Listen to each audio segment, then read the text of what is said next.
Tanggal 8 Januari tahun 1989 adalah hari yang menyedihkan untuk ibu dari Zachary Deckery. Karena pada hari itu ia harus kehilangan Zachary. Ibu Zachary yang bernama Tanya ini sempat menelpon pihak kepolisian.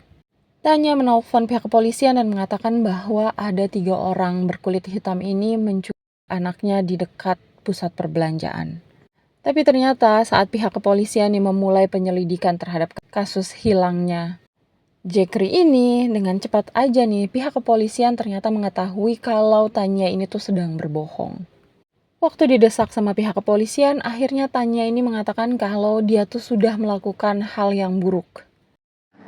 Tapi sebelum aku bahas kasusnya jauh lebih mendalam, hai, namaku Cindy, selamat datang di Ruang Ceritaku, di mana aku biasa berbagi cerita-cerita yang menurut aku menarik, mungkin juga menarik buat kamu.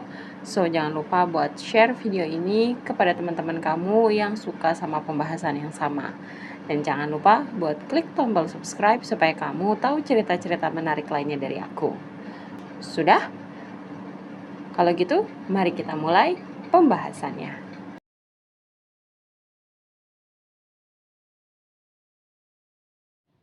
Waktu diwawancara sama pihak kepolisian, akhirnya Tanya ini bercerita tentang apa yang terjadi kepada Zachary. Jadi karena Zachary ini tuh nangis terus dan Tanya ini ngerasa terganggu sama tangisannya si Zachary, akhirnya Zachary ini tuh dibawa ke kamar mandi nih sama si Tanya. Kemudian Zachary ini tuh dimasukkan ke dalam bathtub alias bak mandi. Terus Zachary ini tuh diletakkan tertelungkup di dalam bak mandi tersebut. Habis itu Tanya itu menyalakan keran air nih. Dan dia bilang kalau keran yang dia buka itu nggak banyak. Jadi cuma ada tetesan-tetesan air yang masuk ke dalam bak tersebut. Tapi ternyata walaupun memang keran dan airnya ini keluarnya sedikit, lama-lama kan akan penuh juga ya. Dan ini membuat Zachary itu tenggelam. Dan pada akhirnya tentu saja Zachary pun menghembuskan nafasnya di dalam bak mandi tersebut. Dan waktu Tanya tahu nih kalau Zachary ini udah nggak ada nyawanya, dia sama suaminya Phillips langsung membawa Zachary keluar dari rumah. Tapi bukannya membawa Zachary untuk mencari pertolongan atau pergi ke rumah sakit, mereka ini justru membawa tubuhnya Zachary ini ke sebuah jembatan di Pennsylvania. Dan dari atas jembatan itu mereka membuang tubuhnya Zachary. Dan setelah 4 hari pencarian besar-besaran sama pihak kepolisian ya, akhirnya pihak kepolisian ini menemukan 4 kantong berisi kepala, kaki, dan tangannya Zachary. Dan 2 hari kemudian akhirnya pihak kepolisian menemukan tubuhnya Zachary. Tubuh kecilnya ini terbungkus selimut bayi berwarna kuning dan dikasih pemberat berupa barbel nih sama kedua orang tuanya. Tubuhnya ini pun ditemukan tersangkut di tumpukan bebatuan tepat di bawah bendungan. Berat banget bacanya. Di anak sungai yang berbeda yang jauhnya itu 50 mil dari tempat dia dibuang. Berat banget aku ini ceritanya.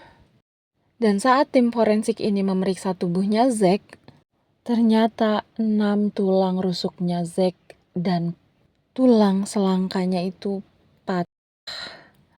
Bahkan patahannya ini terjadi sebelum Zack ini berusia 3 minggu. Ditambah lagi 2 tulang rusuknya pada saat ia kehilangan nyawa. Plus lagi kepalanya pun dipukul. Sampai akhirnya Zack ini tuh menderita di bagian tengkoraknya.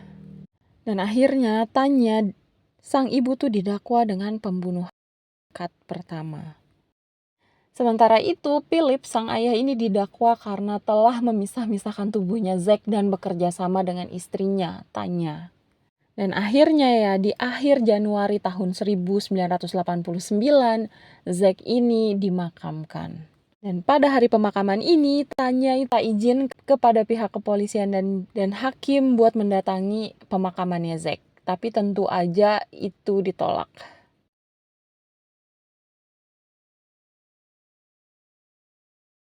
Tapi sang ayah Philips ini keluar dengan jaminan dan pada akhirnya nih menghadiri pemakaman anaknya Zack, anak yang udah dia badannya. Pada awal persidangan ya, Tanya ini tuh mengakui bahwa dia melakukan kesalahan itu karena dia tuh ya ada sesuatu lah di dalam kepalanya.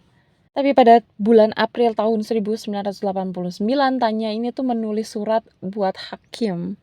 Dan di dalam surat itu dia bilang kalau dia tuh mau membatalkan pengakuannya atas kegilaan yang ada di dalam kepalanya. Dan pada saat itu dia bertekad banget nih bahwa dia mau mengakui semua kesalahannya, semua hal yang telah dia lakukan kepada Jack. Di dalam surat yang dia tulis ini, dia mengakui kalau dia merasa bersalah karena dia telah membuat Jack ini tenggelam, memot tubuhnya Zack, membaginya ke dalam beberapa kantong, dan membuangnya ke sungai, plus menambahkan beban ke tubuhnya Zack supaya dia tuh terus tenggelam.